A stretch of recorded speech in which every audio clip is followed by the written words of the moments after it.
Hola, ¿qué tal? Entre libros y cuadernos, bienvenidos todos los cuadernos que andan por allí. Eh, Vamos aquí al monitoreo que debe de funcionar.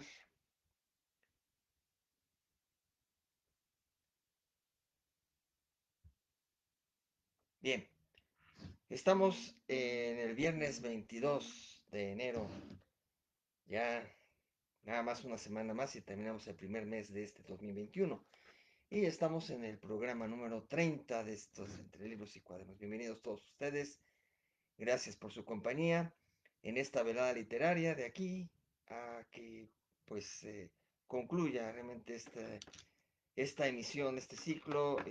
Nos vamos, yo creo que con estas veladas literarias, aunque había votos para el matiné literaria, ya habrá alguna idea, en algún momento puede surgir o más adelante. Bien, traigo cosas interesantes, unas ligeras, unas nada más un poquito la mención rápida.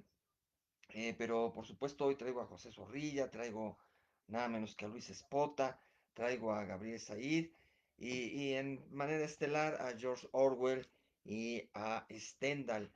En la poesía, curiosamente, en este lapso, en esta semana, no he rescatado yo una efeméride así principal eh, que coincida pues con la dinámica de nuestra emisión.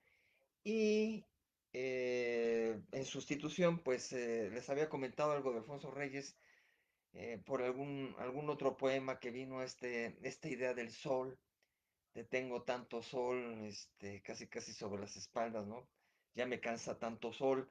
Es un poema muy interesante por ahí que voy a rescatar directamente del internet porque no lo tengo por acá, ¿no?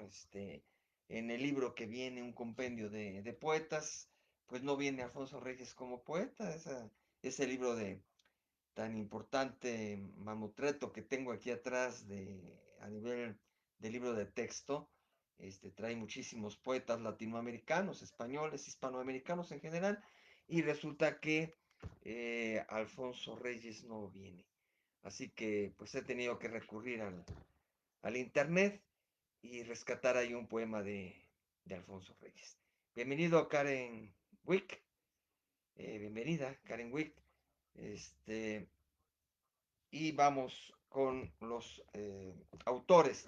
En esta semana sí hay dos también muy importantes, pero ya los traje.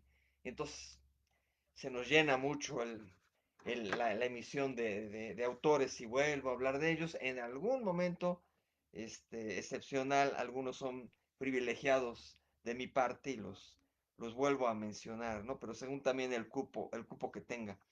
Pero por el momento, pues nada más los menciono como la efeméride. Tengo a Edgar Allan Poe, ¿no?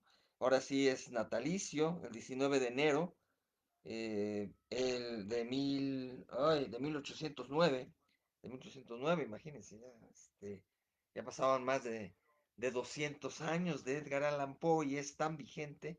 Bueno, el gran Edgar Allan Poe traje algunos cuentos por aquí muy interesantes y un fragmento incluso de un poema, así que pues hoy no lo tocamos, nada más lo mencionamos y lo celebramos a Edgar Allan Poe.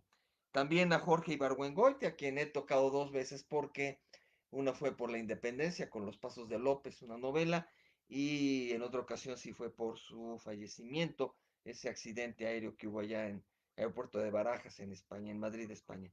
Pero ahora es más de manteles largos, es un natalicio, el 22 de enero, el día de hoy, precisamente, un día como hoy, pero de 1928, nació Jorge Ibargüengoitia, así que también se celebra con manteles largos a ese escritor mexicano, que ya lo mencioné, no nada más con Los Pasos de López, sino con otro librito interesante, una novela, y la colección de cuentos de La Ley de Herodes, ¿no? Particularizando ese cuento tan peculiar de La Ley de Herodes, hablando de la embajada norteamericana, ahorita que se está mencionando tanto la cuestión de Estados Unidos, pues tuvo que ceder ahí este, el personaje principal para una visa para los Estados Unidos tuvo que sacrificar un poco de su cuerpo. Muy, muy curiosa el cuento de Jorge Ibargüengoitia, así que siempre celebraremos a Jorge Ibargüengoitia. Y también fíjese que había mencionado a David Martín del Campo, que nació un 21 de enero de 1952, es un autor contemporáneo, este, es casi, casi contemporáneo mío, un poquito mayor, 4 años mayor. Y David Martín del Campo realmente no he abordado yo obra de él más que lo había encontrado en los cuentos eróticos que tengo aquí una colección que les he enseñado, pero es nada más ese cuento y no puedo realmente tejer mucho alrededor de David Martín del Campo, así que pues un abrazo a David Martín del Campo por su cumpleaños del día de ayer, el 21 de enero, pero ya no realmente no lo abordaré. Y vamos con los que sí. Y muy brevemente, fíjense, norteamericano, Stephen Chbosky, que es además pues un autor para adolescentes, Las ventajas de ser invisible. Las ventajas de ser invisible se los dejaron a mis hijos en la secundaria, me parece. Y lo he tomado precisamente del librero de mi hija Melissa, me parece que le pertenece a ella exactamente este libro. Trae en la portada a los actores de la adaptación cinematográfica, creo que se llamó igual la película, Las ventajas de ser invisible. Precisamente aquí viene la mención, dice, tras el éxito de esta novela en Estados Unidos, Stephen Chbosky escribió el guión para la película del mismo título protagonizada por Logan Lerman y Emma Watson. Está bien, bien chavita aquí Emma Watson, ¿no? Bueno, después de también haber salido en Harry Potter. Sale ella aquí en esta película de Las ventajas de ser invisible. Bueno, dice que este autor también ha escrito otras obras. Y bueno, de él realmente lo que único que puedo mencionar es que sí, es muy ligera la novela, muy orientada hacia los jóvenes. Claro que de alguna manera no es sencilla, no es un tema así que digamos de aventura, sino que realmente es una situación en que el jovencillo, que el personaje central, pues resulta que no es tan visible para su familia, ¿no? Pasa desapercibido, inadvertido en muchos momentos y también en su colegio de alguna manera, aunque tiene dos grandes cuates. El personaje central se llama Charlie y los amigos son precisamente Sam y Patrick. Entonces, pues aquí andan los amigos que sí son íntimos de él, quizá frente a ellos es más visible, pero frente al resto del colegio, de los profesores, de su propia familia, no lo es. No es que lo discriminen totalmente, no es que lo hagan a un lado, pero no es relevante, no es protagonista, no es protagónico. Y dice las ventajas de ser porque se siente un poco más libre en su entorno hasta cierto punto. Pero pasa también una serie de cuestiones, de circunstancias, y muy a la cuestión norteamericana, pues está la vida un poquito más liberal que en nuestro propio Latinoamérica.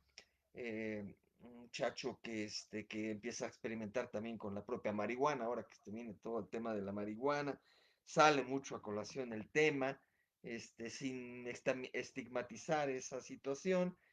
eh, no sé, pues a la hora que lo leen los jóvenes también, no es para que tampoco lo tomen como una situación de gran ejemplo ni nada por el estilo, pero lo toma normal aquí el personaje, que se dan sus momentos de relajamiento con la mentada plantita, ¿no?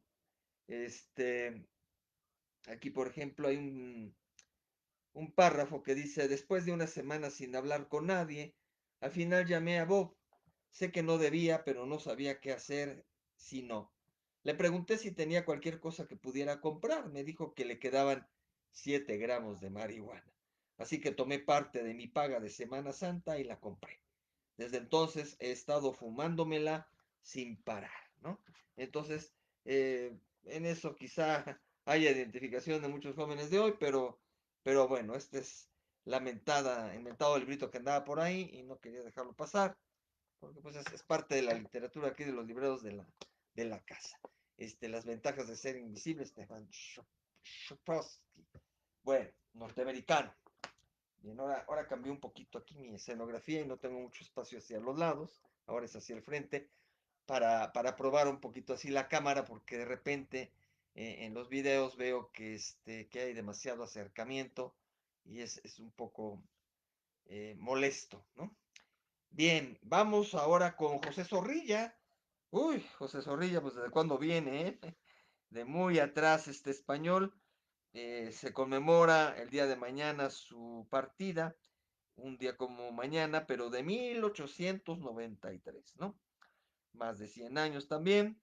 Él murió a los 75 años, José Zorrilla. De él tengo, pues, el Don Juan Tenorio, ¿no? Fíjense que yo antes en el CCH me dejaron leer El burlador de Sevilla de Tirso de Molina. Y resulta que son historias muy similares, ¿no? Es el caballero, el galán que rompe corazones y mujeriego, que tiene mil aventuras y que al final pues tiene una situación ahí de presencia con fantasmas en el cementerio.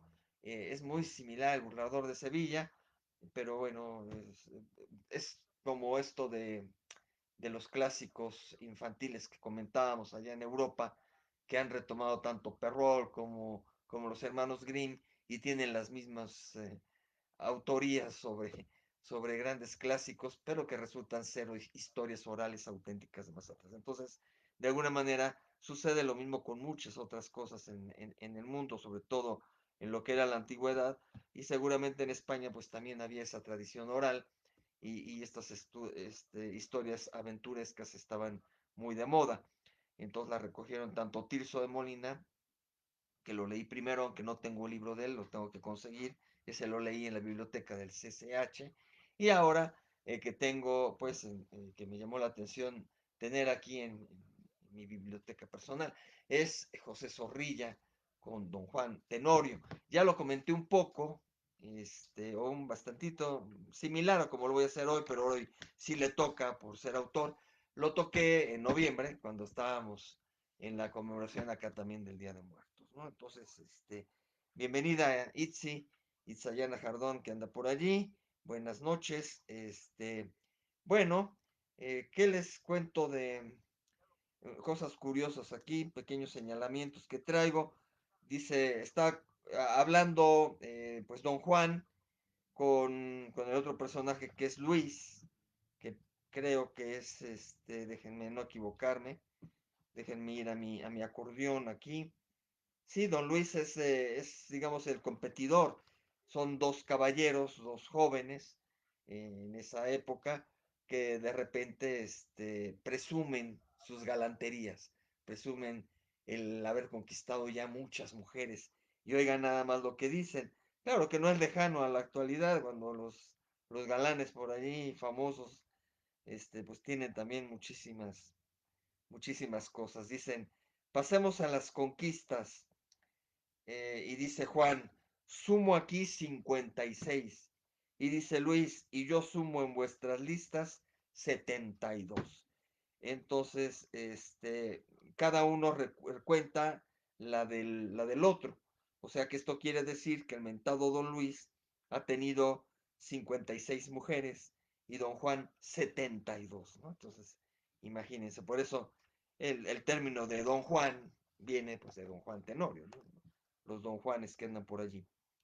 Esta es una parte, un texto que es clásico, muy bonito y que a veces han tomado hasta a nivel publicitario, ¿no? Pero suena romántico, dice, ah, ¿no es cierto, ángel de amor, que en esta apartada orilla más pura la luna brilla y se respira mejor? Es una parte ahí que menciona don Juan a su amada Inés, ¿no? Que ya saben, pues la historia es que trata de conquistar a Inés, se opone tanto el otro, el don Luis, que también compite por el amor de Inés, como el supuesto suegro, que es Gonzalo, y después pues pelean y muchos mueren y todos casi casi se ven en el cementerio, se ven como espectros y es muy interesante, ¿no? La primera parte es la apuesta que tienen entre don Luis y don Juan, proezas y conquistas. La segunda es prácticamente la verdadera apuesta y la conquista de Inés y Ana. Finalmente Ana es la que conquista a don Luis, aunque quería también con Inés. Este, y la tercera apuesta es la cuestión que se da en el cementerio y en donde pues finalmente apuestan prácticamente, pero la vida, ¿no?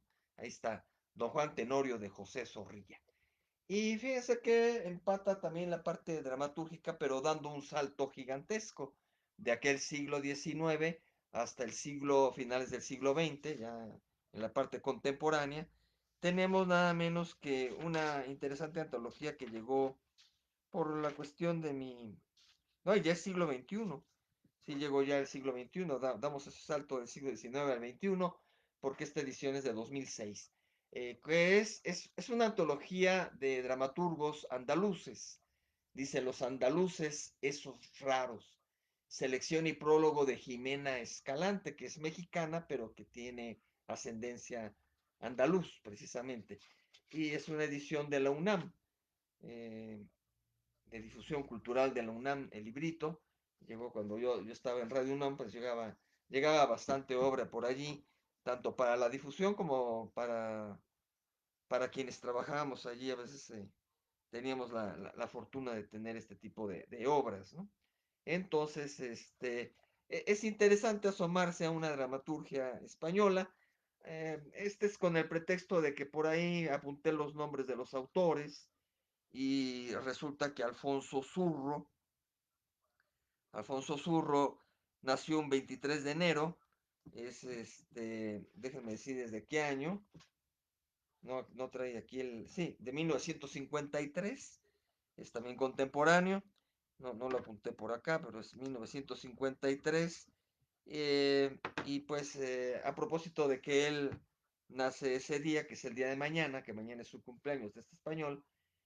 No quiero comentar gran cosa porque realmente no repasé las obritas, son un poco especiales y no se me quedaron mucho en la mente.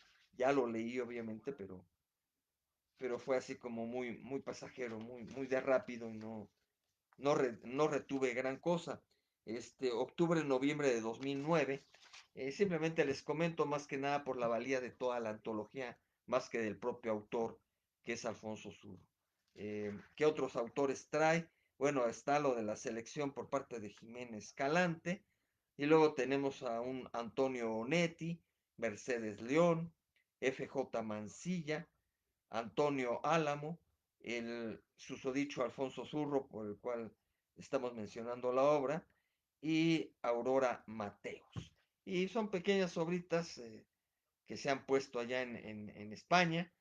Incluso esta de Alfonso Zurro es un poco compleja, sí me asomé, se llama Solas con Marilyn, y pero incluso fíjense que es curiosa la manera en que se presenta, no viene como las grandes obras que vienen quiénes van hablando, cómo va la descripción narrativa del teatro. Aquí parece una novela, viene todo seguido, sin marcar personajes.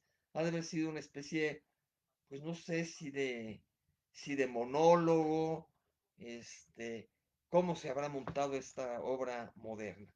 Y se llama Solas con Marilyn. Marilyn además es un personaje masculino, no es femenino, y y es curioso, ¿no? ¿Qué nos dice del autor? Nada más para tener la referencia. Nació en Salamanca 53, apenas conseguí yo exactamente la fecha. Ahora por la red de YouTube con alguien que mencionaba a este autor. Y él decía, escribo a mano, me gusta contar historias con diálogos, gente que habla, no realistas. El realismo me aburre transcribirlo. Creo en el teatro como fiesta de la emoción, de la sorpresa y de la duda. Adoro el teatro popular como continuidad de una tradición oral, divertida y falsamente pedagógica. Hice mucho teatro popular, lo hice y lo escribí. Corrí con él por aldeas y pueblos perdidos. Y bueno, ahí dice algunas otras cosas, pero es lo que dice uno de estos autores. Pues en la UNAM, en las librerías de la UNAM quizá se pueda conseguir por aquellos que les interese. asomarse a dramaturgia contemporánea española, los andaluces, esos raros. Ahora que está Itzi por aquí, pues eh, seguramente le interesaría. No sé si en alguna de todas estas obras venga alguna escena flamenca por allí, ¿no? Porque ahí sí le gusta y practica mucho el flamenco. Así que ahí está, los andaluces, estos raros, dramaturgia. Bienvenida Roxana Montejo también a esta emisión. Y bueno, vamos ahora con un autor no muy sonado, pero su pequeña novela, sí suena por ahí el título. Hablo de Ricardo Posas y su Juan Pérez Jolote. Eh, es un poco como el Pito Pérez, pero aquí es más sencillo, no es tan aventurero. Pasa también sus cosas, eh, sale del pueblo, regresa, tiene diferentes, ¿cómo se llama? Actividades, tiene diferentes oficios. Entonces tiene un eco con Pito Pérez y con el Periquillo Sarmiento, pero el Periquillo Sarmiento y Pito Pérez sí son traviesos, canijos. Este es un indígena mexicano, un tzotzil, y es interesante, incluso el autor, pues originalmente él tiene de oficio, no recuerdo si antropólogo o sociólogo, pero tiene esa profesión más que literato directamente. Pero él, bueno, tuvo la delicadeza y el buen tino de hacer esta pequeña novela de 100 páginas que se llama Juan Pérez Jolote. ¿Y por qué traemos a Ricardo Posas? Porque conmemoramos su partida un 19 de enero de 1994. Murió a los 81 años Ricardo Posas Pérez Jolote. Entonces, es la historia de un tzotzil. Dice mi reflexión: las andanzas de un tzotzil maltratado por su padre en Chamula, allá en Chiapas, huye y trabaja de niño en labores del campo con diferentes personas. Es encarcelado también como el Periquillo, me parece, aunque no sé si también Pito Pérez. La verdad es que se parecen tanto a aquellos. Y reclutado por el ejército carrancista y villista, por ambos lados, pues llegó a ser reclutado este personaje que va contando muchas sus experiencias. Algunos pasajes que me permito compartirles mínimos. Volví después de Todos Santos. Cuando llegué a mi casa encontré a mi mujer trajinando la fiesta de mi suegro que había muerto en septiembre. O sea, las tradiciones que hacen allá, y estaban todavía conmemorando festivamente la muerte del suegro. Qué curioso, tengo acá, permítanme, nada más déjenme, o tuve un error aquí a la hora de, no, ya, ahora sí. Es que tengo bloqueado aparentemente el sonido, pero el volumen no lo había bajado y me estoy escuchando un poquito. Bueno, entonces, otra notita, esa es la única nota que realmente traigo, acá traigo otra, dice, esta tiene un toque político. Dice: el presidente de México quiere que todo el pueblo de Chamula sepa leer, pero antes hay que enseñarles a hablar castellano. El gobierno quiere que tú seas maestro de castellanización y te va a pagar 50 pesos mensuales. Eso le están diciendo a Juan Pérez Jolote. Y dice: si es orden del gobierno de México, tomaré el cargo. Y entonces luego dice: para enseñar a hablar Castilla, el gobierno nombró 12 maestros para los parajes de mi pueblo. Yo tuve 30 alumnos en Chuchulmit. Ay, perdón, es que esto no se habla la lengua de Chiapas. Chuchulumtic, ahí está. Es todo un trabalenguas. Chuchulumtic. Y les enseñaba algunas palabras de Castilla y algunas letras para que aprendieran a leer. A los 3 años se acabó la campaña y nos quitaron a todos el cargo. Ahora la gente que quiere aprender Castilla compra aceite guapo en las boticas de San Cristóbal porque dicen que es bueno para aprender a hablar. Háganme favor. También esta parte farmacéutica con Pito Pérez, ¿no? Aceite guapo que compran ahí en las boticas, la botica que hablan ahí en Pito Pérez. Ya me dieron otro cargo y ahora soy alférez de San Juan. He vuelto a vender trago en mi casa y todos los días vendo 2 garrafones. Cuando ya no puedo ir por ellos, mi hijo Lorenzo va. Entonces ahí todas las cargos. Maestro, alférez, dice aquí, en fin, diferentes oficios que va teniendo y reclutado, pues también hasta militar anda ahí en la bola, ¿no?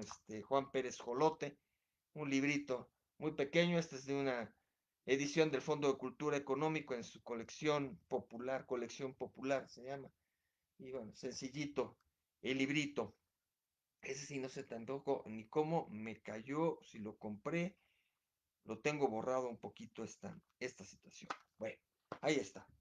Vamos ahora con Gabriel Said. Gabriel Said es un caso raro. Bien, es un librito bien pequeñito, me cabe así en la mano. Es un librito muy pequeño. Gabriel Said es un gran intelectual mexicano, escribe en la revista Letras Libres de Krause, de Enrique Krause. este, Intelectual mexicano, no sé si también llegó pasó por proceso, cosas así. En fin, ha escrito en varias publicaciones y actualmente en Letras Libres aparece mucho. Pero se protege mucho de dar declaraciones. Él escribe y cuando quiere dar alguna revelación a través de sus artículos, lo hace y punto. Y ahí puede ser fuerte a nivel de la política, a nivel de señalamientos.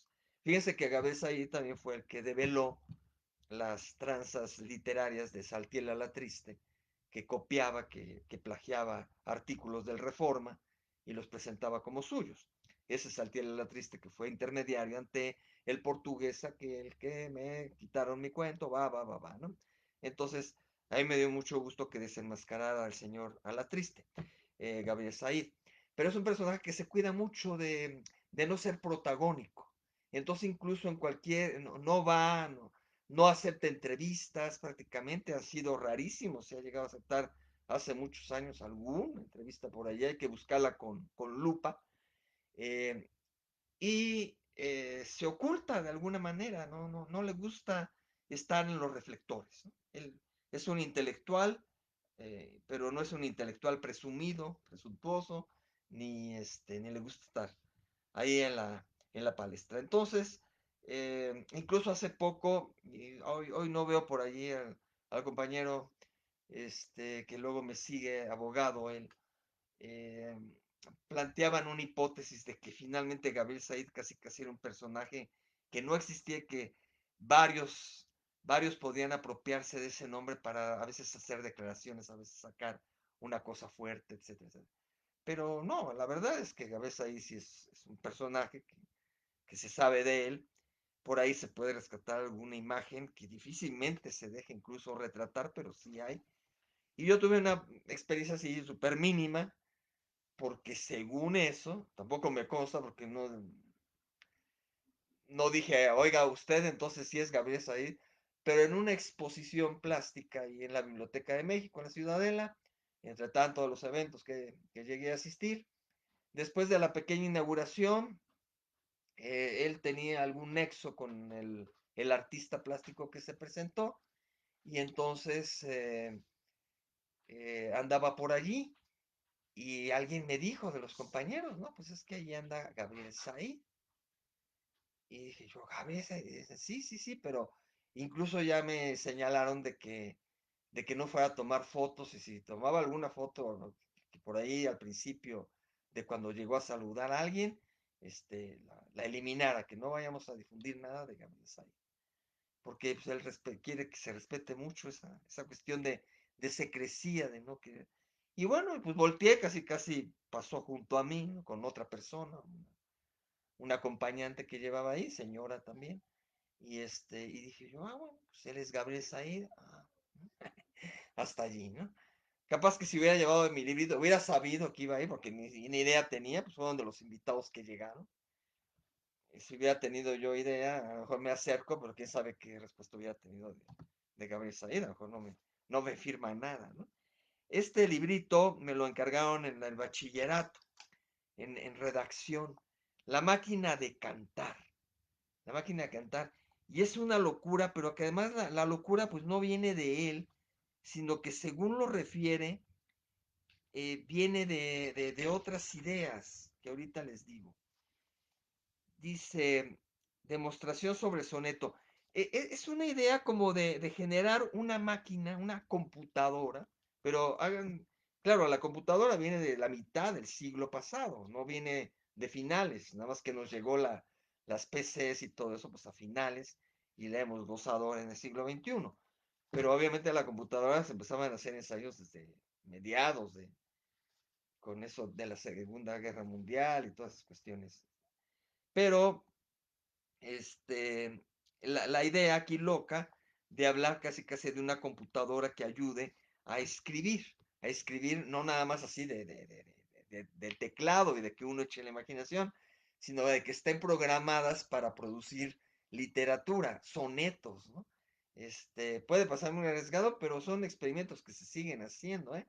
Lo cual es desencantador, ¿no? Porque imagínense ahora que también las computadoras tengan que sacar hasta su literatura y salga un libro en el cual ya no traiga autor, sino pues programado por fulanito de tal máquina hizo tal poesía o tal cuento, tal cosa, pues va a ocurrir, no lo podemos negar, pueden salir cosas así, creo que ya hay, porque se sigue experimentando ese nivel, pero bueno, la cuestión está que de todos modos para pensar en esa sofisticación de la computadora, aunque ya se supiera que había, había antecedentes computacionales.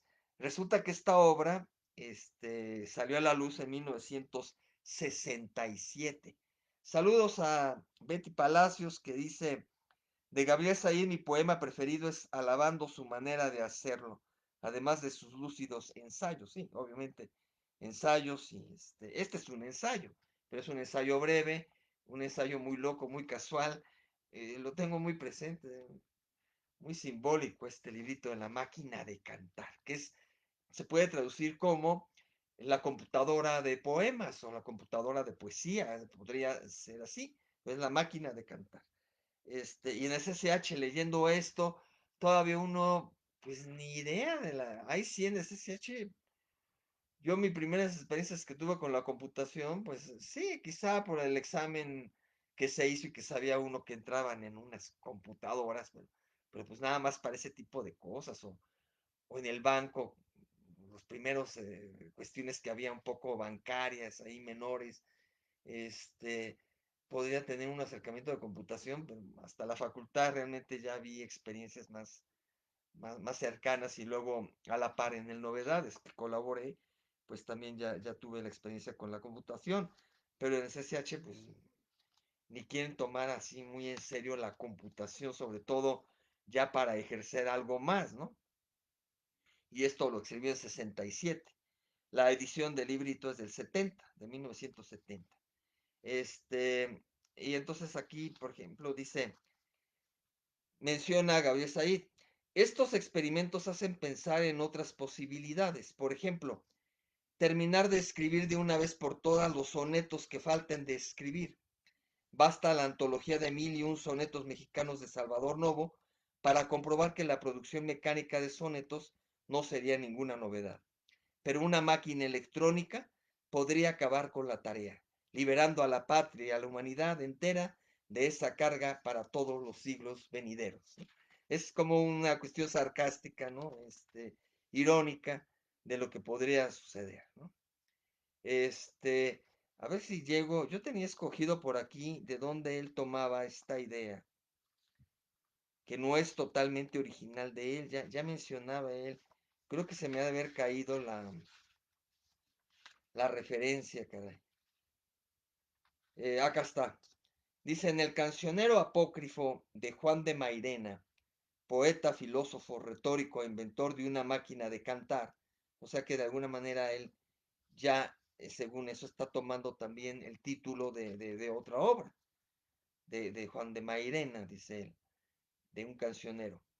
Entonces, o en ese cancionero venía mencionado por ahí en el texto la palabra máquina de cantar, entonces ahí tomó este cuate. Pero quien lo dice finalmente, porque dice cancionero apócrifo de Juan de Mairena, Antonio Machado describe con cierta precisión un aparato destinado a burlarse de los algebristas de imágenes y a pasar el tiempo mientras llegan los nuevos poetas, los cantores de una nueva sentimentalidad. Entonces, según eso, Antonio Machado ya había referido esta situación, esta idea loca de un aparato electrónico para hacer poemas, ¿no? Y luego dijo la otra cuestión, estos experimentos hacen pensar en otras posibilidades. Este, una máquina electrónica podría acabar con la tarea liberando a la patria y a la humanidad entera de esa carga para todos los siglos venideros. Y luego acá dice, los cerebros electrónicos son vistos hoy como lo fueron los conquistadores españoles a caballo. Es cierto. Seres fantásticos de 4 patas, 2 cabezas y 2 brazos que lanzan fuego.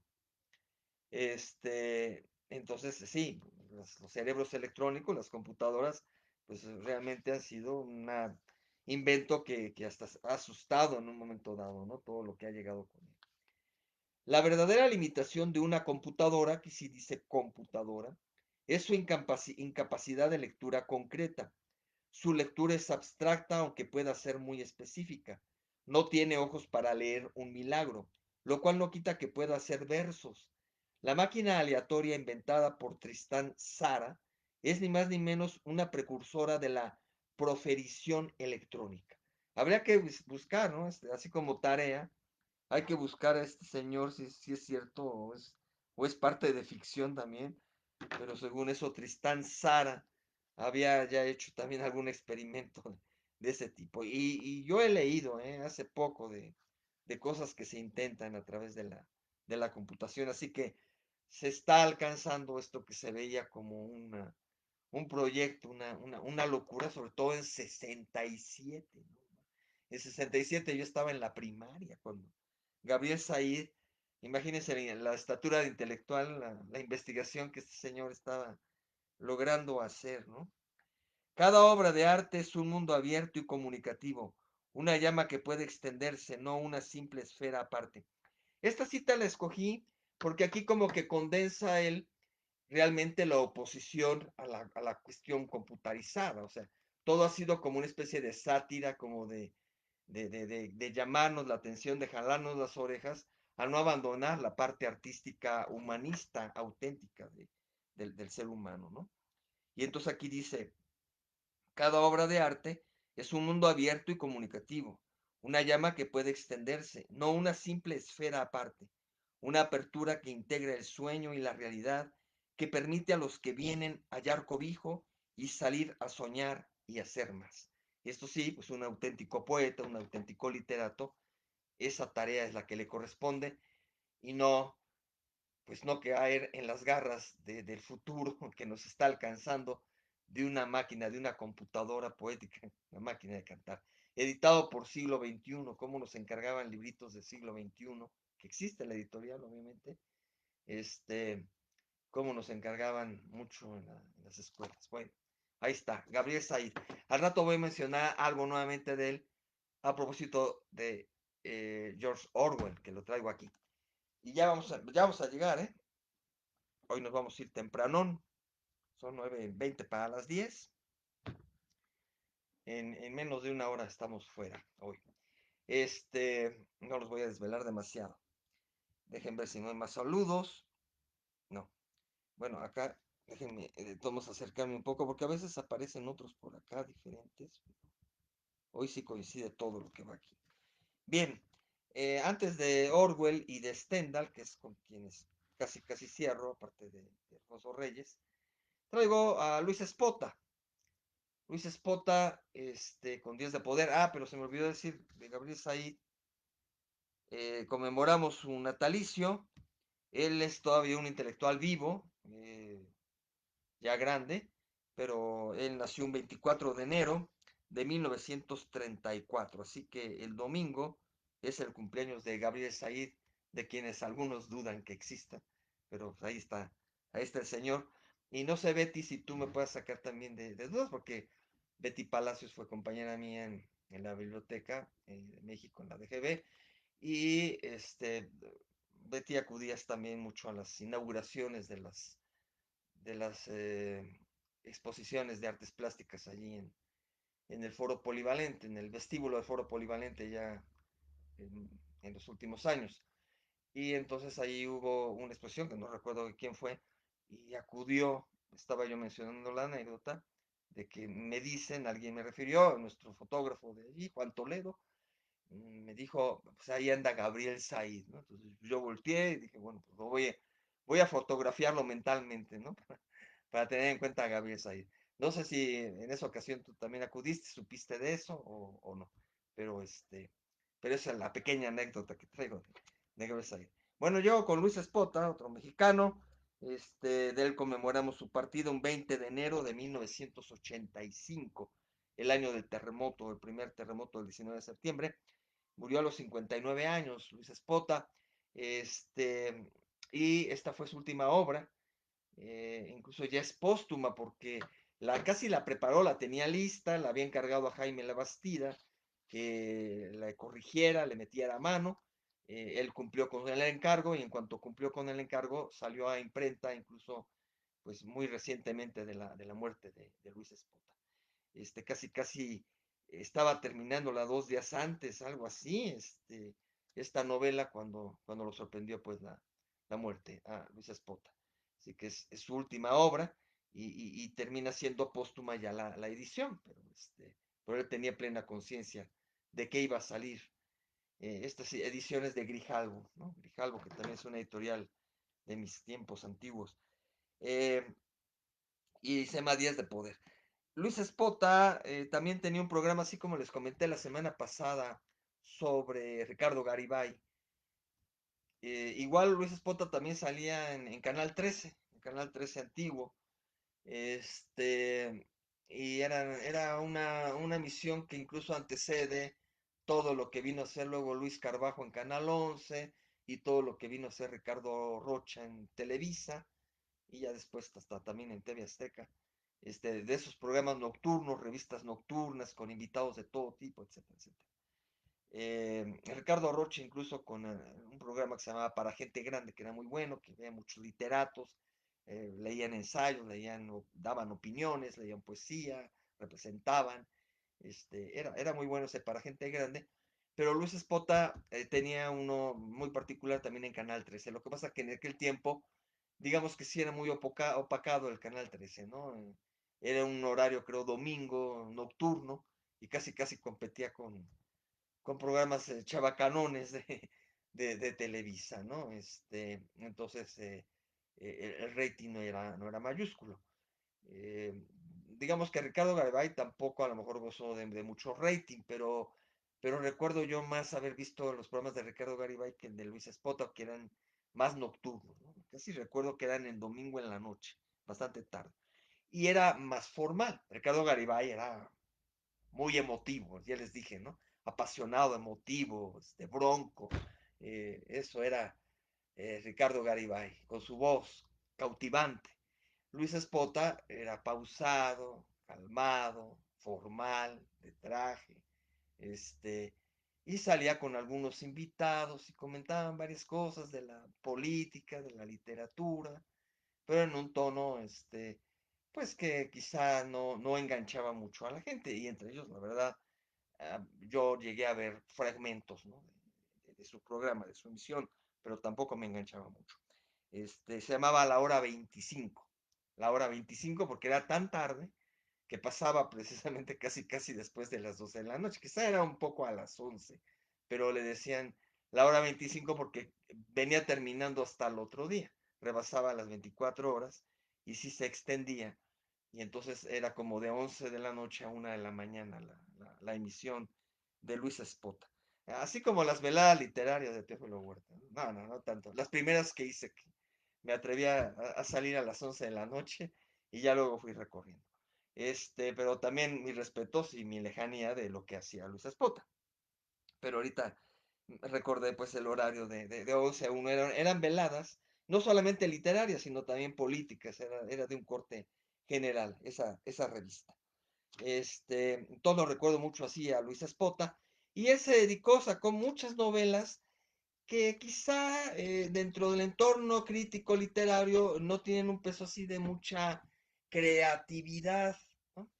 Sino que lo que lo sustenta es su buen estilo, pero la materia prima, las temáticas que él abordó en una y otra novela, era el retrato directo del poder en México, de los gobiernos mexicanos. Entonces, bastaba con superdocumentarse, claro, es una tarea fuerte de investigación, pero bastaba documentarse y documentarse y tomar nota de muchos sucesos que había, echarle sí, un poco de ficción, de imaginación y traducir eso en páginas, ¿no? En una y otra novela. Y realmente de eso hizo, digamos, bestsellers mexicanos, ¿no? En su tiempo, Luis Espota. Y entonces aquí está Días de Poder, ¿no? Que seguramente pues se le consigue, yo supongo, aunque a veces pues también autores que se han ido y mexicanos, todo eso a veces discriminan mucho ya las librerías y no se encuentran a veces tan fácilmente, ¿no? Pero en su tiempo, pues fueron tirajes grandes, ¿no? A veces se presumían mucho de esos tirajes.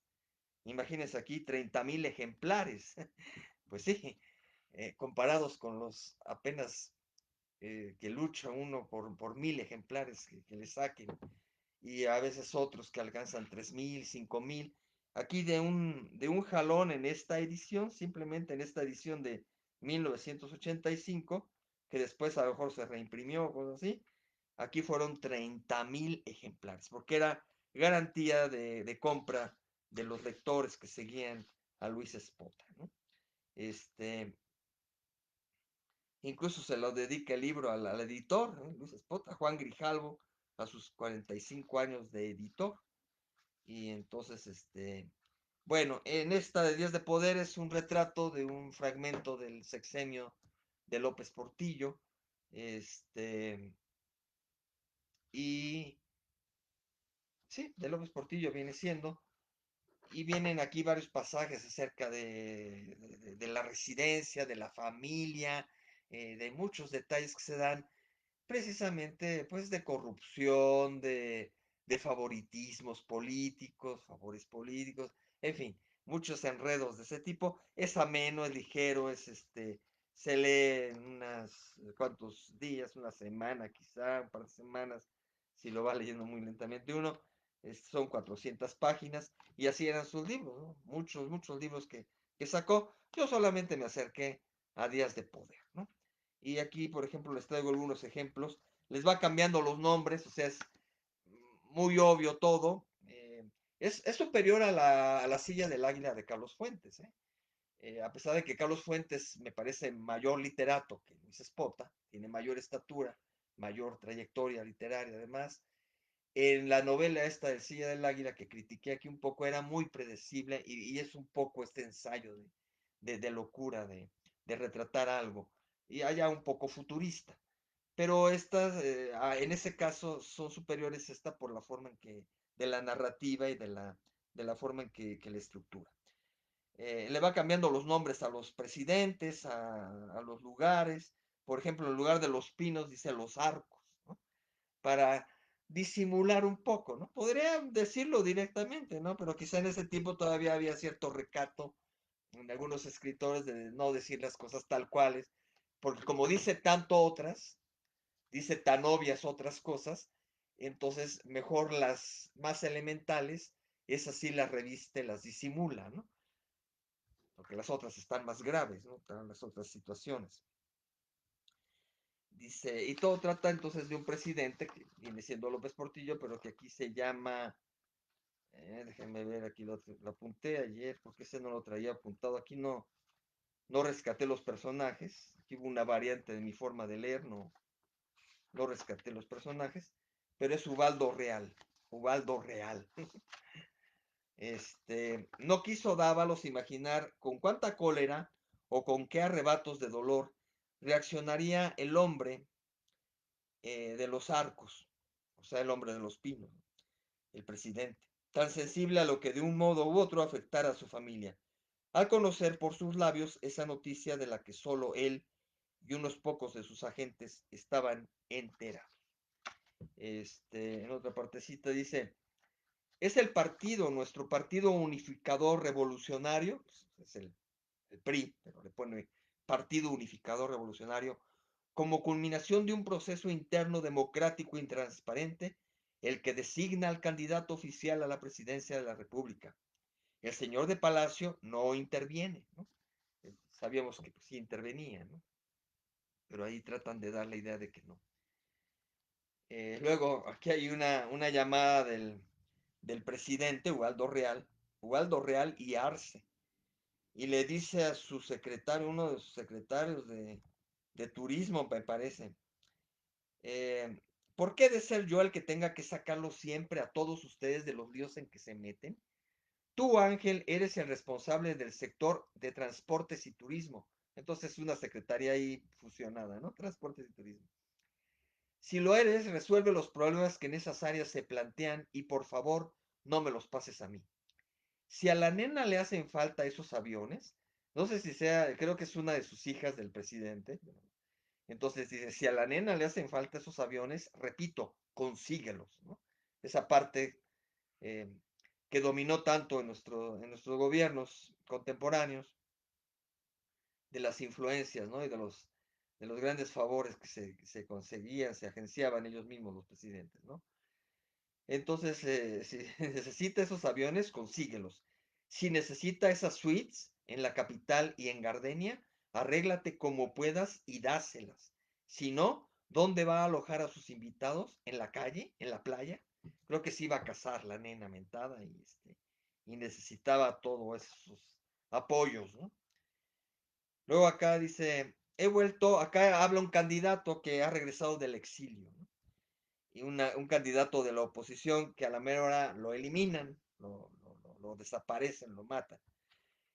Y esto fue antes de Colosio y de todo el relajo también de Cárdenas y toda esta situación. Pero bueno, aquí dice, he vuelto para acabar con la corrupción, el nepotismo, la frivolidad, la injusticia y la pésima administración. He vuelto compatriotas para rescatar la dignidad que nuestra nación empezó a perder a partir del momento en que un Congreso servil manejado desde los arcos oficializó el fraude electoral. Esto fue, digo, unos días antes de 85 que terminó la novela Luis Espota. Y luego acá dice, si no estuviera yo plenamente convencido de que el país está aún a tiempo de ser salvado y de que el democrático radical, es como si fuera el PRD en ese tiempo, que todavía no nació estrictamente el partido, el democrático radical puede librarlo de la catástrofe que lo amenaza si la camarilla gobernante sigue usurpando el poder y enriqueciéndose a costa del hambre del pueblo, yo no estaría aquí. Pero fíjense la visión que tenía Luis Espota, un tanto futurista también, y hablar de usurpación para él, el gobierno en el que estábamos durante toda la dictadura del PRI, pertenecía a una usurpación en un momento dado, por los fraudes electorales que ya se avisoraban que existían o que estaban por darse. Entonces, estos días de poder de Luis Espota, que partió un día como antier, 20 de enero, pero de 1985. Bien, llegamos con George Orwell. George Orwell, connotado escritor del Reino Unido, y tengo dos libros. El primero, Rebelión en la Granja. A ver qué me dice Sayana. Olé, desde luego aprecio la literatura andaluza, principalmente a Lorca. Bueno, y ya hemos tocado acá un poquito a Lorca.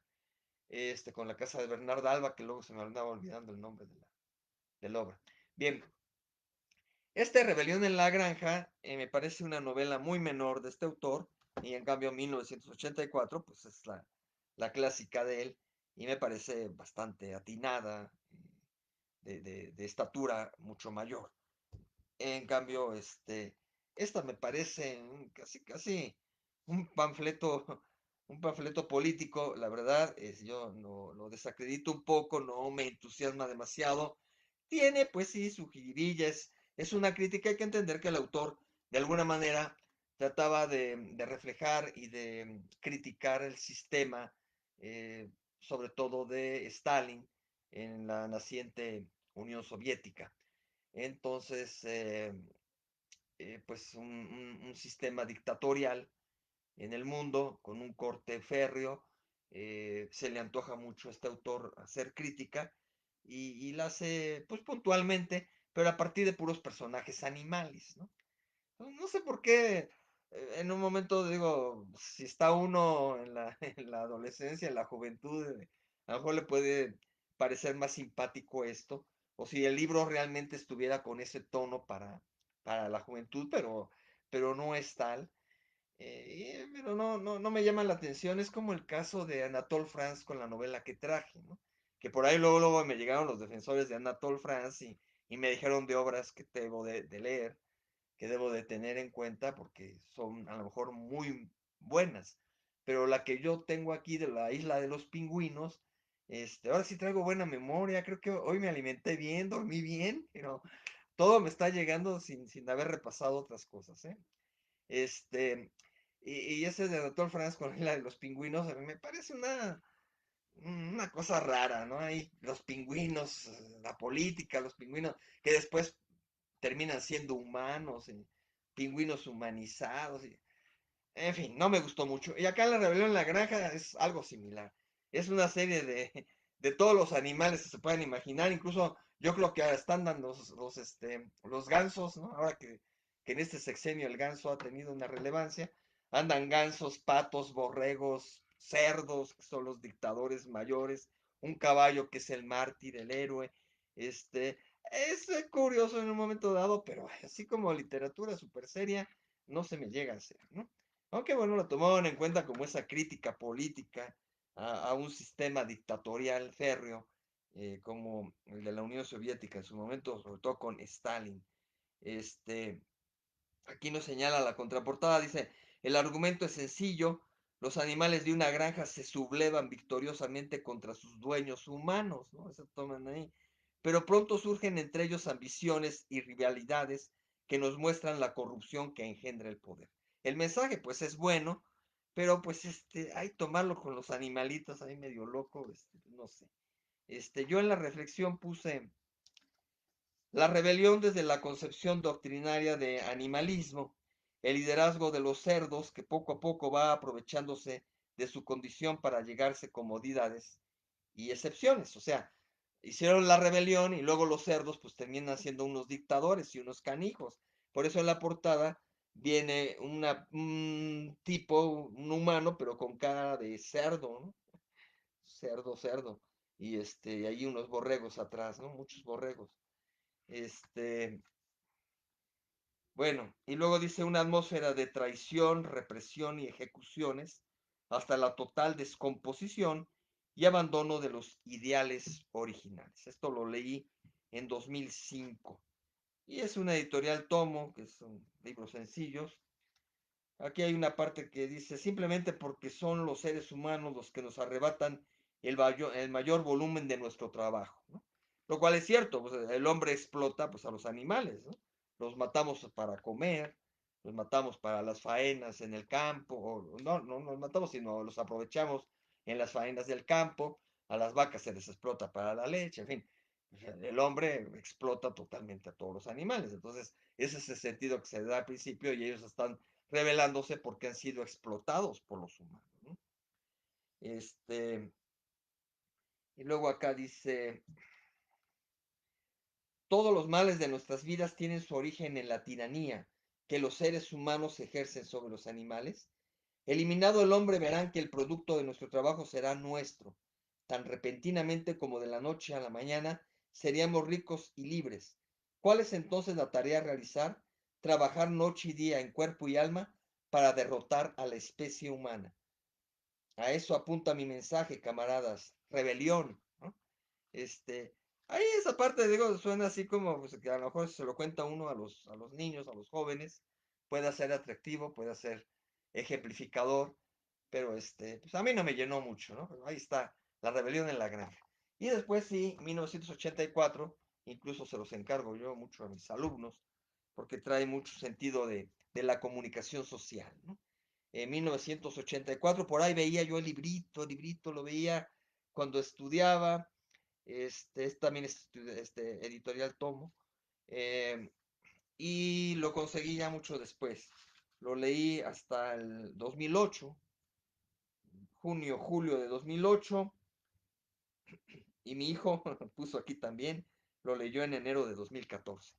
Este, y todavía cuando estaba yo en la facultad, por allá del 75, 78, veía yo ahí en los pasillos que ponían libros también en las facultades, ahí enfrente, en Copilco, en el pasaje que hay ahí comercial, también ahí se extendían mucho con los libros, y regularmente veía yo y lo veía como futuro, ¿no? Y me llamaba la atención, decía yo, 1984, ¿qué traerá sobre el 84? Pero pasó el 78, pasó el 80, pasó el 81, pasó el 84 y nunca lo leí como a futuro el librito, sino que lo leí ya como pasado.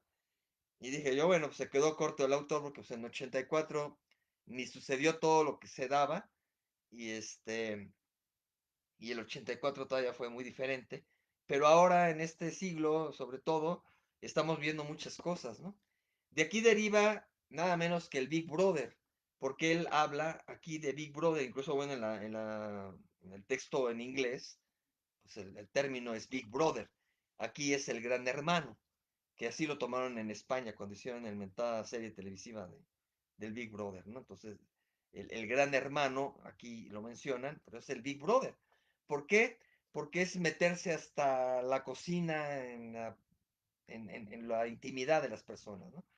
Y se da ya actualmente, pues poco a poco, según eso, por seguridad y por tránsito y por muchas cosas, ya la ciudad, la de México y otras ciudades, están llenas de cámaras, ¿no? Para vigilar. Pero en 84, pues no. Y aquí en la novela, que además le escribió mucho antes de 84, eh, imagínense, él viene del 50, él murió en 50 y se imaginaba el 84 así. Este autor conmemoramos que el 21 de enero de 1950 falleció a los 46 años. Eh, Fíjense que con los dos autores principales de hoy son cosas curiosas, pero así lo deciden, así les gusta a ellos, así les gustó, no son sus nombres auténticos, ¿no? Aunque así pasan, nosotros los identificamos así. Pero ¿cómo se llamaba este hombre? Incluso pues no me lo sé. Eric Arthur Blair. Eric Arthur Blair. Tenía nombre de literato, Arthur Blair o Eric Blair. El Blair le daba, pero pues no quiso llamarse así, sino que se puso para sus obras George Orwell, ¿no? Y entonces, pues ahora estamos rodeados de cámaras y en esta novela, pues es el sentido que tiene. Hay grandes cámaras, bueno, enormes vigilancias a través de cámaras y enormes pantallas por todos lados en donde se está reproduciendo cosas, la vigilancia que está viendo. Y también hasta en los departamentos están siendo vigilados a la hora que prenden su televisor o porque está colocado de plano ahí en su condominio una cámara, pero todo el mundo está siendo vigilado constantemente, ¿no? Ahora con la computación, pues también dicen que incluso tener esta cuestión de salir aquí en las redes, la camarita prendida, etcétera, pues estamos ahí eh, posiblemente siendo vigilados por espionaje de países poderosos, ¿no? Entonces, pues ya no es futurista, el futuro nos alcanzó en ese sentido. Aunque claro, aquí también vuelve a remarcar una situación muy poderosa, de una vigilancia todavía mayor que la que puede existir actualmente, y y un dominio tremendo, ¿no? Aquí van a ver en algunos pasajes. ¿Cuál es mi reflexión? En una mítica Londres ubicada en Oceanía, Winston Smith vive la época dictatorial socialista en un extremo de vigilancia a través de telepantallas y de carteles con fotos del Gran Hermano, el Big Brother, dirigente del partido. Siempre está latente la amenaza de las desapariciones, que le llaman vaporizaciones. Te vamos a vaporizar, te vamos a desaparecer, te vamos a esconder. Se trata de un estricto acotamiento de la libertad y del pensamiento, ¿no? nadie es libre y nadie es libre tampoco de pensar en este país que está reflejado y que ubica como una, llama algo de la gran Oceanía, algo así, ¿no? Pero bueno, se puede ubicar finalmente tanto en el Reino Unido como en la propia Rusia, que puede referir.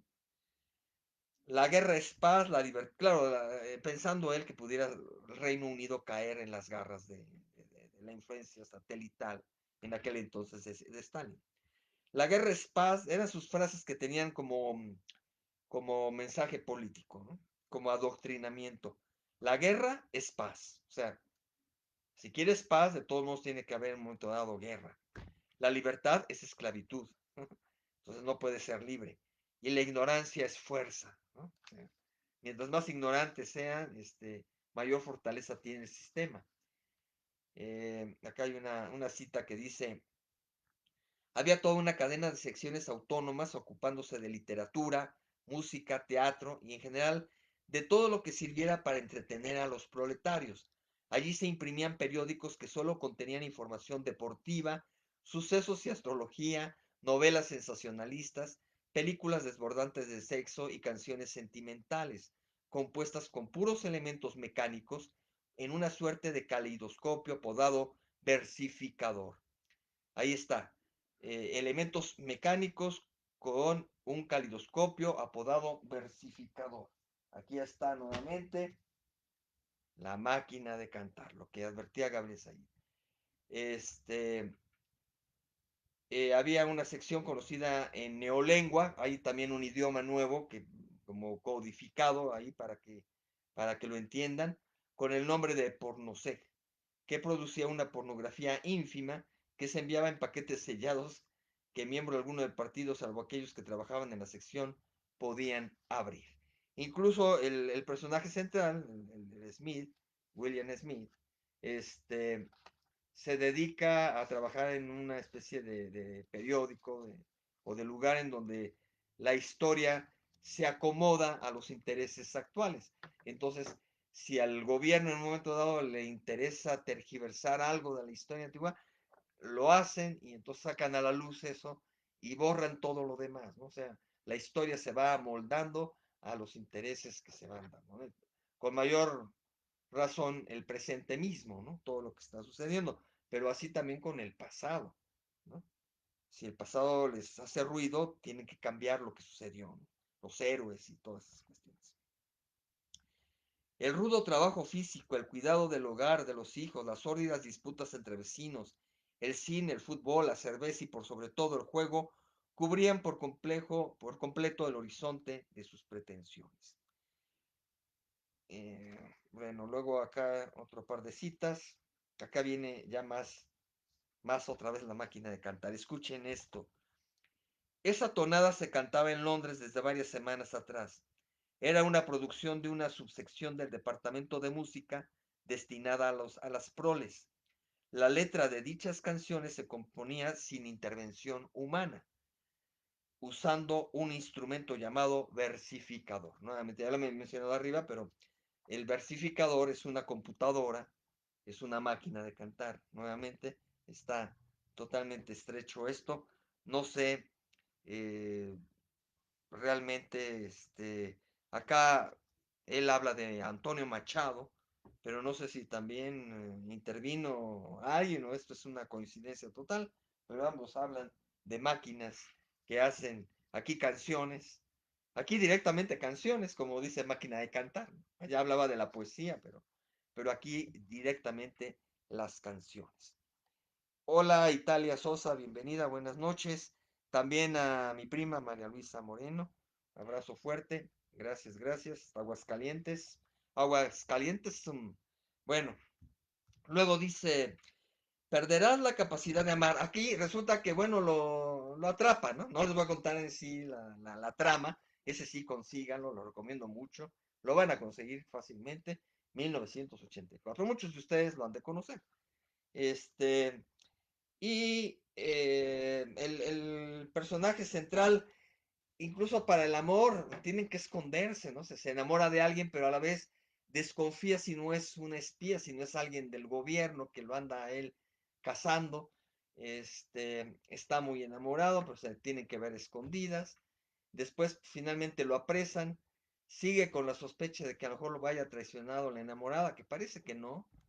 Pero después de que a él le tienen que como que lavar el cerebro, lo tienen que meter, precisamente lo vaporizan un poco, lo sacan de su contexto y lo meten en una situación tétrica. Aquí me suena un poco a la cabeza de la hidra de Carlos Fuentes. Les digo, hoy si traigo los títulos aquí, ¿eh? No se me olvidan, qué maravilla. Voy a aprovechar para hacer algo, para escribir ahorita. Este, bueno, la cabeza de la hidra de Carlos Fuentes, recuerdan que también era una cuestión aquí en México de una sospecha que había sobre un abuso petrolero, manejos malos, etcétera, y terminan apresándolo y lo meten por allí. Entonces, aquí también este personaje, claro, lo de Carlos Fuentes fue después de esto.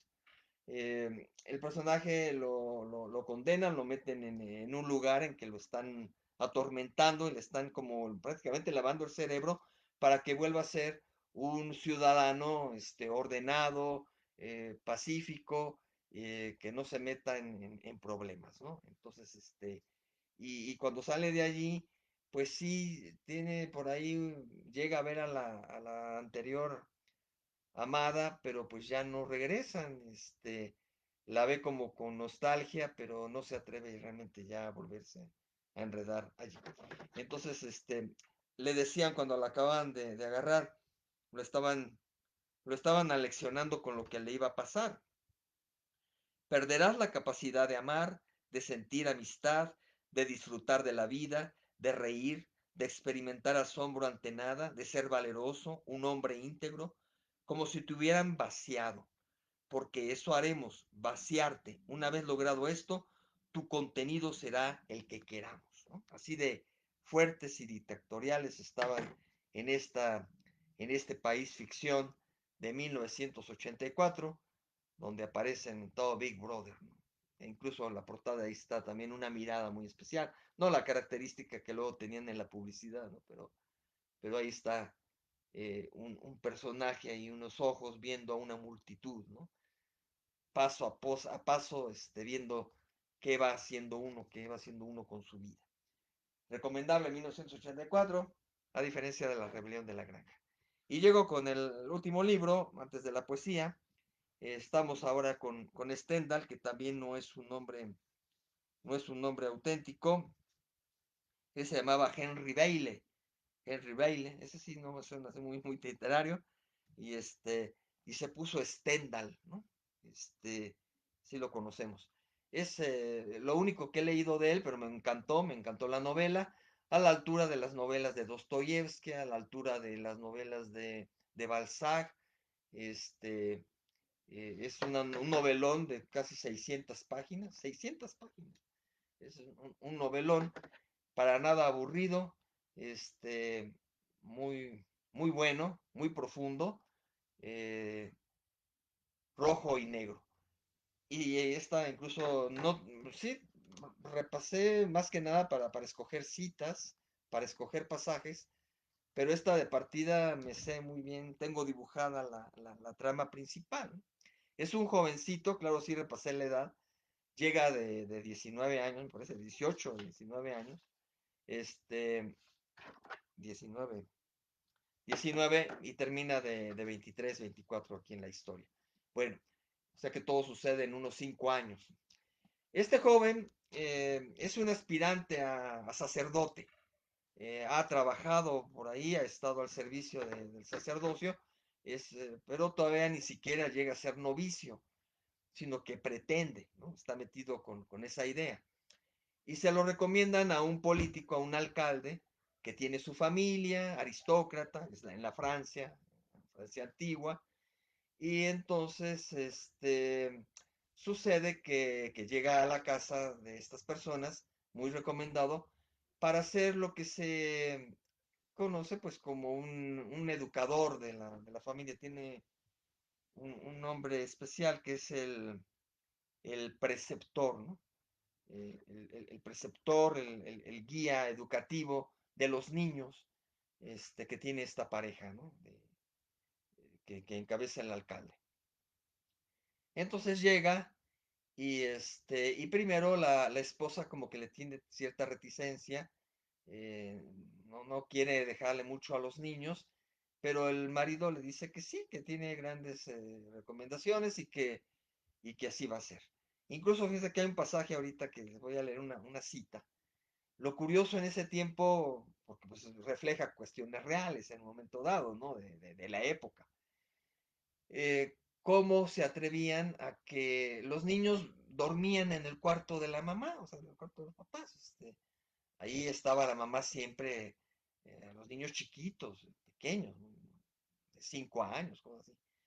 Entonces, acostumbraban a hacerlo, pero en cuanto llegó este joven, pasaron los niños al cuarto donde a él le asignaron, porque era tal la educación que les tenía que brindar que tenían que estar apegados a él, ¿no? Entonces imagínense el peligro de una situación de abuso en un momento dado, ¿no? ¿Cómo le va a dejar a alguien que ya todas las noches los niños van a dormir en el cuarto de este señor? Y así va a ser. Eso sucede. Bueno, total que primero hay una reticencia de la esposa, pero pues resulta que el joven pues es muy atractivo, muy guapo, y y entonces hacen clic la esposa del alcalde y este chavo. Y ambos empiezan así como que a mandarse señales con los ojos, con ciertos, con ciertas actitudes que van teniendo, hasta el momento en que empiezan de repente, subrepticiamente, a tocarse las manos, a rozarse las manos, etcétera. Y pues sucede lo que tiene que suceder. O sea, se enamoran, se apasionan, a escondidas, bla, bla, bla, va sucediendo eso. La mujer enloquece por él totalmente. Hasta que llega un momento en que a él le ofrecen ir a un lugar en donde ya va a empezarse a preparar, ahora sí, para sacerdote. Y él acepta. Y entonces con todo el dolor del mundo la chava, pues lo ve partir, porque pues ella ya estaba, pues ya quería casi casi dejar al marido, y aunque fuera un escándalo y en esa época y todo, y este cuate parte. Y él también estaba muy prendido de ella, pero eh, sabía que pues, era inalcanzable por la posición que tenía el otro, etcétera, etcétera. Y también tenía un apego a la cuestión religiosa, que era una contradicción.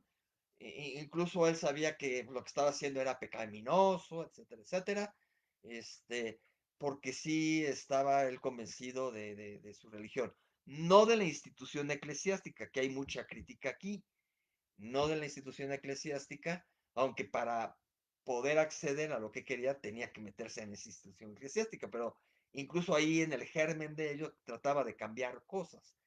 Pero era un creyente y a la vez un destrampadillo, porque era galán, era casi casi Don Juan también aquí en esta novela. Entonces vivía la contradicción interna tremendamente, fuertemente. Entonces va como a retiro, se va a ese lugar, etcétera. Pasan muchas cosas, se va preparando. De repente vuelve a tener también otra amante, se enamora fuertemente de otra que se llama Micaela, la otra chica. La principal creo que es Ana. Déjenme ver.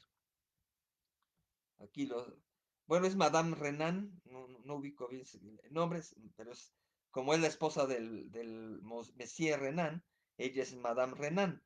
Y la otra es Micaela, no, Matilde, ya estoy cambiándole el nombre. Matilde, es con M, pero no Micaela. Matilde. Entonces se enamora también de Matilde. Matilde es también un amor muy fuerte, o sea, tiene dos grandes amoríos. Pero también se deshace por una serie de circunstancias, no se anima a él, parece que van casi casi a escapar, a la mera no se da. Luego ella por despecho tiene un seguidor, un prometido, se empieza a comprometer, se va a casar, aunque ya con el mentado Julián Sorel, que es el personaje central, ella también le hablaba de que casi casi era su esposo, ¿no? O sea, se trataban casi casi como mi esposo, mi esposa, etcétera, pero todavía no se casaban. Y nunca se casaron. Entonces, pues ella a la mejor sí se está comprometiendo con un marqués. Este, y hay un momento dado, ya hacia el final, un encuentro precisamente en una iglesia.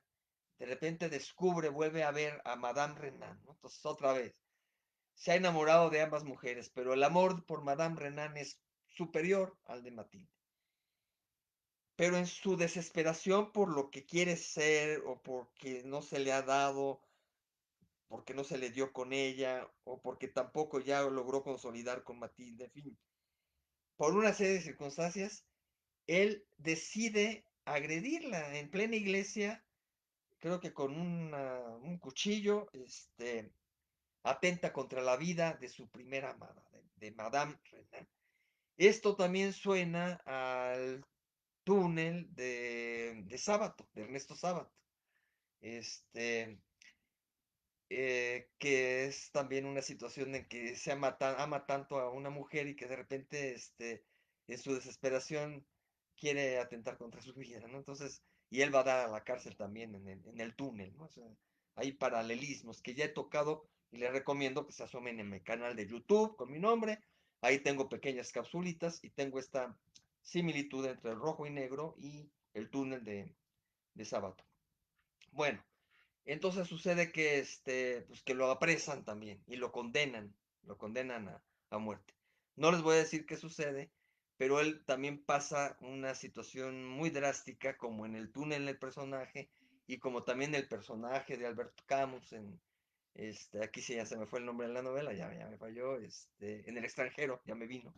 En el extranjero de Albert Camus también pasa una situación aprensiva cuando está en cárcel, allí no por amorío, en el túnel y acá sí, pero vemos esa situación de la prisión, y la desesperación, y pues sí el miedo natural, aquí el personaje sí con mucho miedo, más que el de Camus, y, y ahí recibe la visita de las dos amadas, ¿no? Las dos amantes, y en sus turnos, cada una, y la desesperación. Y la otra lo perdona porque sabe que fue una cuestión desesperada, como una cuestión de rencor, como una cuestión de quererse escapar de él mismo, de su desesperación. Y ella en su gran amor perdona al personaje, entonces él más sufre porque sí lo está perdonando y él quisiera tener la vida con ella. Y bueno, es bien especial. Y está esperando un hijo, la otra, Matilde. Matilde está esperando un hijo de Julián Sorel. Y según eso, como Matilde se va a comprometer con otro, va a dejar al hijo. Y entonces es un relajo aquí. eh, Julián Sorel le pide a la primera amante que si logran salir de allí o si él lo ahorcan, si él muere, que por favor se encargue de su hijo que va a dejar la otra, Matilde, que ella lo adopte, a la primera. Imagínense qué relajo, ¿no? Se enamora de una que es casada, luego se enamora de otra, le hace un hijo y luego ese hijo se lo está encargando a la primera amante, ¿no? Entonces, está tremenda la novela, es muy buena. A ver, aquí la reflexión. Alexis Emiliano, bienvenido, gracias. Este, ya vamos en la última obra, no es una velada ahora regular, no excesiva, no se me asusten, síganme acompañando los que puedan, gracias.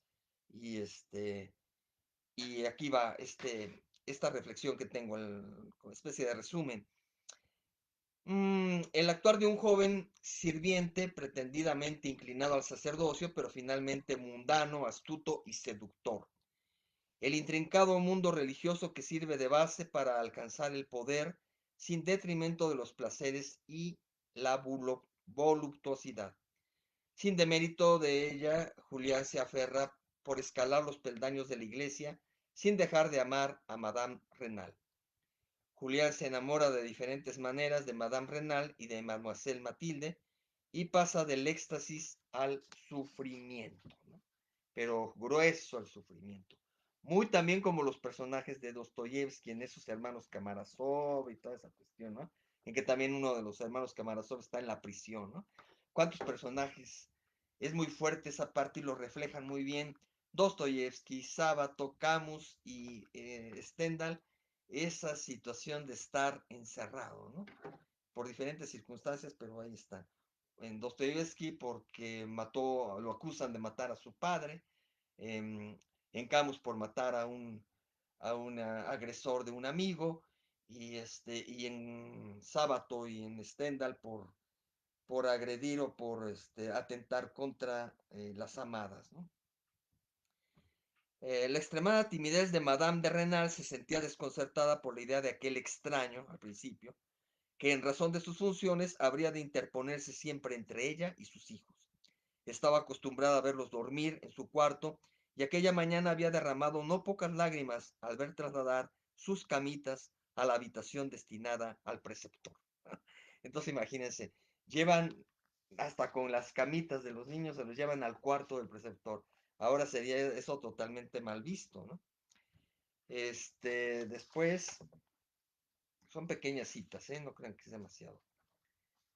Madame de Renal estaba completamente confundida por la belleza de la tez, los grandes ojos negros de Julián y su lindo pelo, más rizado que de costumbre.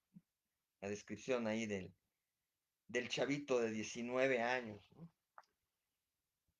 Y luego él decía, esta mujer ya no puede despreciarme, y si no me desprecia, debo ser sensible a su belleza. Tengo ante mí mismo el deber de ser su amante, ¿no? Bien convencido, muy seguro de sí mismo. Y luego dice, no tengo más remedio que marcharme porque la amo con pasión. Es un pecado. Y qué pecado para un joven sacerdote. Que todavía no estaba como sacerdote totalmente, pero bueno, estaba en vías de. Acá hago todavía otra reflexión. Dice, acá se revela la parte interesada y astuta, nada auténticamente religiosa, de la clase eclesial, que igual a los políticos cifran en la simulación su afán de poder político y económico, ¿no? Que hay esa parte de crítica que el mismo personaje central devela, ¿no? De alguna manera. Acá se dice, ¿queréis seguir hablando sin hacer nada? Pues dentro de 50 años no habrá en Europa más que presidentes de república y ni un solo rey. Esto era como una proyección a lo que iba a suceder y efectivamente dejó de haber reyes en Francia, y en otros países, en la propia Rusia, que había, bueno, eran emperadores, pero tipo rey. Pero de alguna manera pues siguen existiendo, aunque sean ya no igual, ¿no? Pero pues, sigue en España, sigue en Reino Unido, en Bélgica, en Holanda, ahí siguen los reyes todavía. Y aquí decían que ya no iba más que haber presidentes de la República, quizá era un ideal de Stendhal en cuanto a un cambio. Ay, Stendhal, ¿de cuándo lo tenemos? Ahí le estamos conmemorando su nacimiento un día como mañana 23 de enero, pero de muy lejano, de 1783. También pues tiempos de un poco antes que Dostoyevsky, pero tiempos lejanos de estos novelistas, ¿no? De este Henry Bailey llamado Stendhal. Murió joven, 59, bueno, maduro joven, 59 años. Luego dice, ¿quieres garantías? Creo que es Matilde la que habla, la otra amada. ¿Quieres garantías, querido mío? Añadió después de un silencio que había esperado que él rompiera. Es justo, ráptame, vámonos a Londres, me perderé para siempre, quedaré deshonrada. Maneja así a sus personajes, sobre todo femeninos, realmente rendidas ante él, ¿no? O sea, sus diálogos que tienen son de una rendición femenina frente a este galán, ¿no? Tremendo, exagerado, ¿no? Así como Inés con Don Juan también. Madame de Renal bajó la cabeza que quedó un instante enteramente oculta entre los pliegues de su chal. Julián ya no la reconocía tan bien. Disparó y no le dio. Cayó al segundo disparo. Entonces no fue con un cuchillo, fue con arma. Disparó y no le dio, o sea, perdió un balazo y después con el segundo disparo sí le dio, pero no la mató, obviamente. Pero de todos modos, pues lo apresan por el atentado.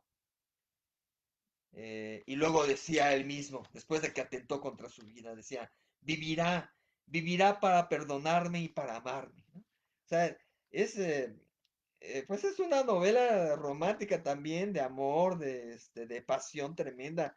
No le pide nada a las novelas esas que había de Corín Tellado y todas esas cuestiones, pero hay un manejo psicológico profundo también de los personajes. Entonces ahí es donde toma alturas la novela, pero los diálogos, pues son de esa pasión desbordada, ¿no?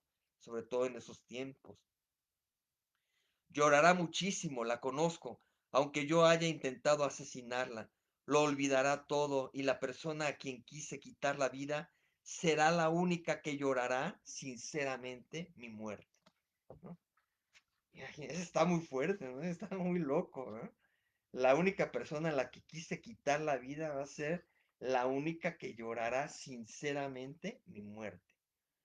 Y luego le dice, júrame por el amor que me tienes, que no has de atentar contra tu vida por ningún medio directo ni indirecto. Piensa que es necesario que vivas para mi hijo, al que Matilde dejará en manos de lacayos en cuanto sea marquesa de Croisenois. O sea, en cuanto se case con el otro, y entonces el hijo que tuvo con él lo deje. Y la otra aceptó, ¿eh? Que sí iba a tener al hijo y toda esa cuestión, pero el final es totalmente inesperado, ¿eh? Eso sí, no se los cuento. Em, Decía Julián otra vez, aún hablando solo conmigo mismo y a dos pasos de la muerte, todavía soy hipócrita. Oh siglo XIX, ¿no? Oh siglo XIX en el que vivían. Y eso también lo trae Dostoyevsky mucho a veces, ¿no? No, los que vivimos el siglo XIX, no, el siglo XIX. Y ahora pues estamos en el XXI, ¿no? Y seguimos quejándonos de muchas cosas. Y acá decía Julián Sorel, yo moriré a los 23 años. Dadme 5 años más de vida, le habla a Dios, ¿no? Dadme 5 años más de vida para vivir con Madame de Renal. El final es, de los tres personajes, es bastante inesperado o esperado en algunos casos, pero es muy especial lo que pasa con cada uno de los tres, sobre todo con Madame Renal y con Julián Suárez. Entonces ahí está, rojo y negro. ¿Quién lo mencionaba mucho? Nuevamente, aquel maestro que tuve en la Facultad de Ciencias Políticas y Sociales, que era Hugo Gutiérrez Vega, literato también, poeta. Lo tuve en una clase de literatura y periodismo y mencionaba mucho este tipo de autores, así como Balzac. Nada más que en ese tiempo yo leí cosas muy cortitas de los autores que dejaba para las tareas, nada más cumplía con eso. Y ya después, pues dije, ahora sí me voy a acercar a autores que aquel maestro mencionaba y que yo como que tenía cierta distancia, ¿no? En aquel tiempo yo quería leer más literatura latinoamericana, lo de Cortázar, García Márquez, Benedetti, Carlos Fuentes. Quería leer mucho de acá y lo demás me parecía un poquito más retirado y había leído algo de ellos, de Balzac sí, un cuento, pero después ya conseguí estas otras novelas que les platiqué el otro día de Balzac, La piel de Zapa, que es padrísima, preciosa, bárbara, y este Stendhal rojo y negro, que es de los máximos que tiene él, pero me voy a acercar a algo más, ¿eh? O sea, tengo que escoger algo más. Ay, ay, ay, el tiempo, el tiempo. Muy bien, pues que creen que ahora sí, ya estamos por terminar, y que les digo que en general ahora sí vendrán más las veladas, ya van a irse dosificando los autores porque ya he agotado muchos anteriores que ahora se repetirían y que ya pues nada más mencionaré. Pero entonces les platico las dos cosas de que más o menos abordaré la próxima semana, la próxima velada literaria, y terminaré con un poema que leeré acá en la máquina. Voy a acercar un poquito a la menor a la laptop, así que el final sí será brusco ustedes, pero espero que ahora sí haya sido mejor la visión. Todavía muevo aquí la mano y se ve que el movimiento bloquea ahí un poco las cosas, ¿no? Pero quise que fuera más nítida la imagen porque a veces siento que es un poquito apabullante. Me encuentro a veces como que muy cercano. Les cuento entonces de la próxima semana rápidamente, que son pocos, fíjense. Volveré a traer, y a él sí lo voy a volver a traer porque fue de los primeros que mencioné allá por julio. Y luego además omití unos cuentos que tengo aquí, un librito de cuentos, nada más traje lo de teatro y tengo cuentos. De un gran ruso también, que es Chekhov. Chekhov. Luego un norteamericano, John Updike. Eh, También les voy a traer a Lewis Carroll, de Alicia en el País de las Maravillas y a través del espejo, brevemente, ligeramente. Y también voy a traer a alguien que no es de efeméride, pero que ha estado rezagado porque no coincidió o no supe de su aniversario hasta después. Y ya que no voy a traer gran volumen tampoco de autores, voy a aprovechar a traer un mexicano contemporáneo que es Diego Velázquez Betancourt. Y eso sí, en poesía, a diferencia de hoy que termino con un poema pequeño, bueno, no tan pequeño, pero un poema solamente aquí en pantalla, de un solo autor.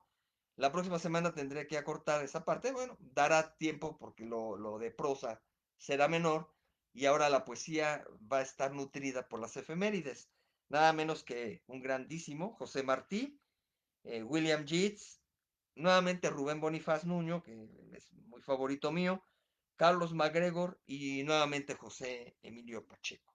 Dos repetidos y otros tres en la parte poética y muestras poéticas al final, pero también será una velada tranquilona. Agradezco mucho el favor de su presencia. A ver si no se me desconecta aquí ahora voy a acercar demasiado, no tanto. Y rápidamente también les vuelvo a agradecer a todos los que visiblemente tengo y ya después mando mensajitos a todos aquellos que se sumen. Y agradezco pues que hayan estado por aquí. A Karen Wick, Itzayana Jardón, Roxana Montejo, Betty Palacios, Italia Sosa, María Luisa Moreno y Alexis Emiliano, más todos los demás que me ven en vivo o que me puedan rescatar por ahí en grabado tanto por aquí como en el canal de YouTube. Vamos al poema de Alfonso Reyes. Es muy padre. Les digo que este poema resulta que estaba en unas cortinillas, en partes, así como cortes comerciales que hacía en aquel tiempo todavía el canal 13 de Estado de Imevisión.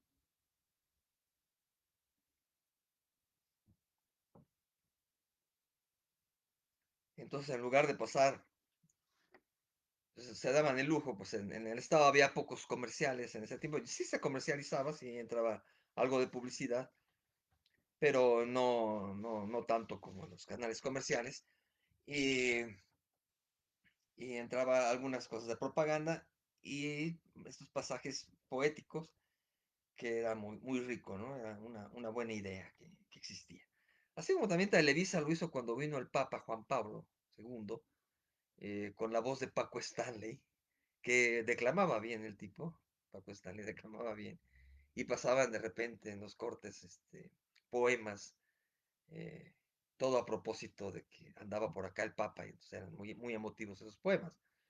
Pero bueno, Canal 13 lo hacía por razones simplemente de rescatar la literatura, y entonces lo ilustraban muy bien con un paisaje fabuloso de un amanecer en la ciudad, o no sé, pero se veía un amanecer y luego se veía el reflejo del sol como haciendo sombra, en fin, ilustraban muy bien el poema. No recuerdo de quién era la voz, era una voz bien escogida, de un locutor de ese canal 13 de Imevisión. ¿Cómo se llama? Ah, ya se me empañaron los lentes, entonces no voy a... Aunque leo perfecto, creo que está perfecta la... No necesito los lentes aquí para... Dice Sol de Monterrey. No cabe duda, de niño a mí me seguía el sol. Andaba detrás de mí como perrito faldero, despeinado y dulce, claro y amarillo, ese sol con sueño que sigue a los niños.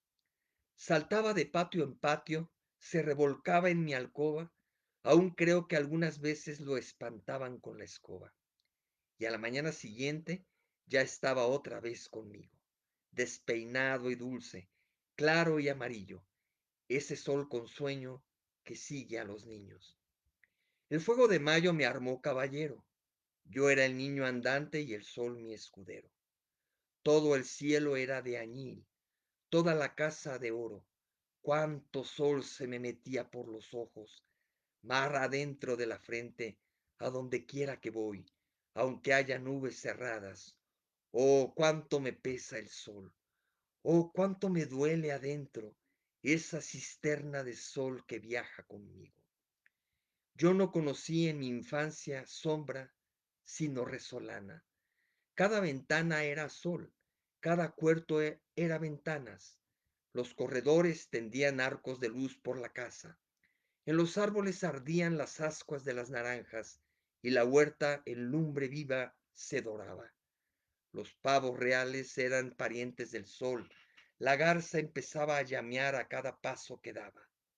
Y a mí el sol me desvestía para pegarse conmigo, despeinado y dulce, claro y amarillo, ese sol con sueño que sigue a los niños.